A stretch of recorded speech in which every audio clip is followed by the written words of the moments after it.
Ben Belden joins us Right. from Snap the Sign, talking Notre Dame football. Of course, the Irish taking on the Clemson Tigers in the national semifinal in Dallas. Brian Kelly, this guy is talked about with scorn among non-Notre Dame faithful. Typically, I don't hear positive things about Brian Kelly. I hear about him being ornery and him not necessarily meeting expectations at Notre Dame. Of course, he did have a 3-9 season in there and some 8-4s and 9-3 type campaigns. What is your assessment of Brian Kelly? He's not talked about as an elite head coach.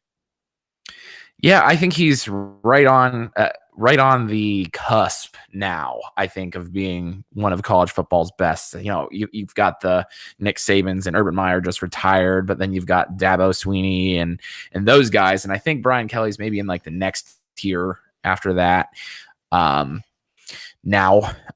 think that when he first kind of came to national prominence, thinking back towards, when he took Cincinnati to the Sugar Bowl that one year, and the way he left Cincinnati, I know I live in Ohio, and I know some Cincinnati Bearcat fans, that rubbed people the wrong way because he kind of had said he was not going anywhere, and then the next week he's gone.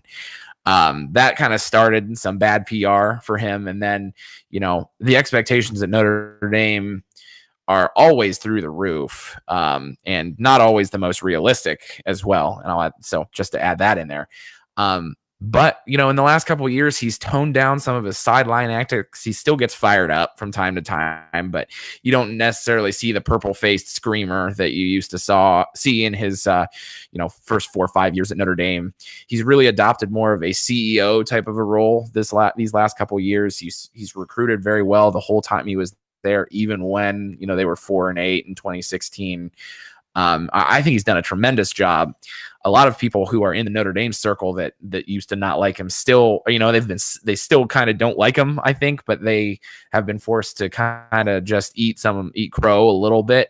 Now, if Notre Dame goes and gets blown out by Clemson on Saturday and they lose 35-7 or something like that, then it'll be right back to Brian Kelly. Hey, there's kind of, I don't know, nothing that would save him from that, at least from a critical perspective, I suppose.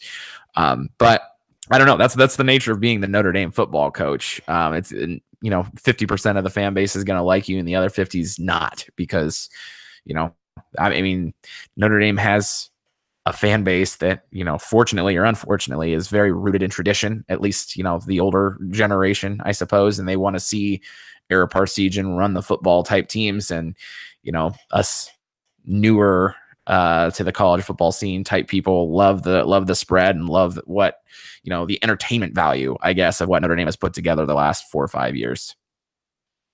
So Ben, I apologize. I robbed you of a win a couple of years ago. I knew that it was a down season. I just threw out 3-9, but yes, I do recall 4-8. I think I was mixing you up with Michigan State at 3-9, and that was obviously not a good Notre Dame team, but that's where the schedule really came into play, because if I remember this correctly, the 4-8 came against a daunting schedule that actually, like this year, was filled with marquee programs, of course, but those were actually good teams, and then they lost a bunch of one-score games, so it really wasn't that awful of a team, but the record showed otherwise, and then of course, they obviously bounced back to 10 wins and got to an impressive bowl showing against LSU, and then catapult themselves to the college football playoff.